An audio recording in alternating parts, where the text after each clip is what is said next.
Sir Williams, CO, 5 minutes. Thank you. Mr. Speaker, the government often thinks that by supporting the oil industry, and they tend to focus one-sidedly on the economics, that all will be well.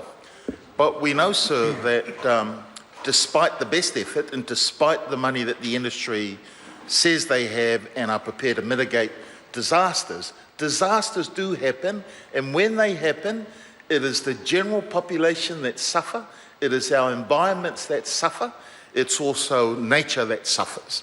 And I just make that point because often I'm hearing speeches from the other side who forget about the other side of the argument and then trying to maintain a balance. So this legislation and the improvements made by the Select Committee is about protecting that environment and maintaining the balance. I want to say, sir, that I want to caution the government because in the original legislation, 2012, we said they were rushing through it. But of course, they didn't care. They didn't care one iota.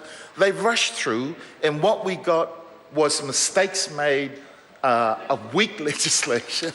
And now, sir, we're having to spend this time improving the legislation that they introduced in 2012. I want to read a couple of just statements made by the submitters. There weren't a lot of submitters, but the submitters who took the time, I think it's worthy, sir, that we acknowledge their submission. And it's worthy also, sir, that they brought a different angle to this particular debate. Tania Tangaroa makes this submission. We are not happy with the way this government is treating our whānau hapu and the lack of integrity and respect towards our tikanga and kawa. We are not happy with the current oil and gas explorations that are already operating in the EEC in response to the oil spills. Now, the point he made in the entirety of that submission is the concern about protecting the environment, and often that the industry, sir, doesn't seem to care. I want to read out another extract from Frack-Free Kapiti and Beyond. This is their submission. While the intention of this amendment is to not interrupt the flow of gas to New Zealanders, the amendment seems to offer existing operators an open-ended time frame in which to operate completely outside of New Zealand's EEC Act. And they list then 3 recommendations that they advise the committee to undertake. From Linda Hill from Kapiti Coast, she says, I strongly object to this legislation amendment because it grants special privileges to the Petroleum Ministry which undermine the parliamentary purpose and effective operation of the EEC and Continental Shelf. All companies have known since September 2012 what the EEC Act says. And they have a point.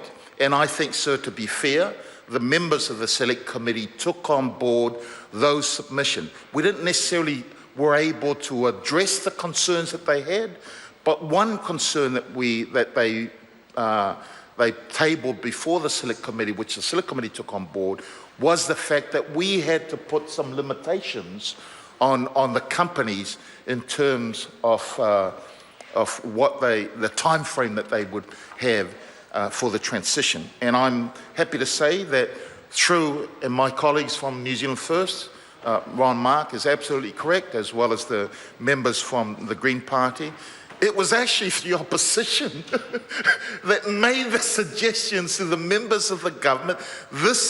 By adopting these recommendations, you actually improve the legislation.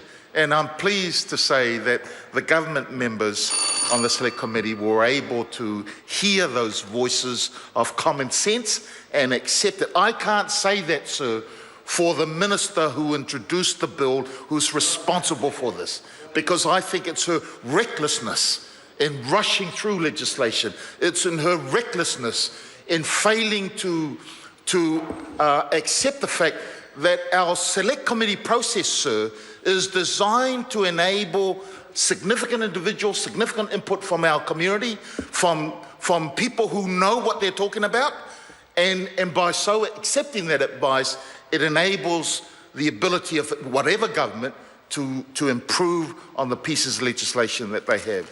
So I just caution the government, I think, through their arrogance and forgetting that they are there because of the goodwill of New Zealanders. Don't take it for granted And I would say to them, it was only through Order. our advice. The member's time has expired. Mr. Speaker. I call Matt Ducey. Thank you very much, Mr. Speaker. It's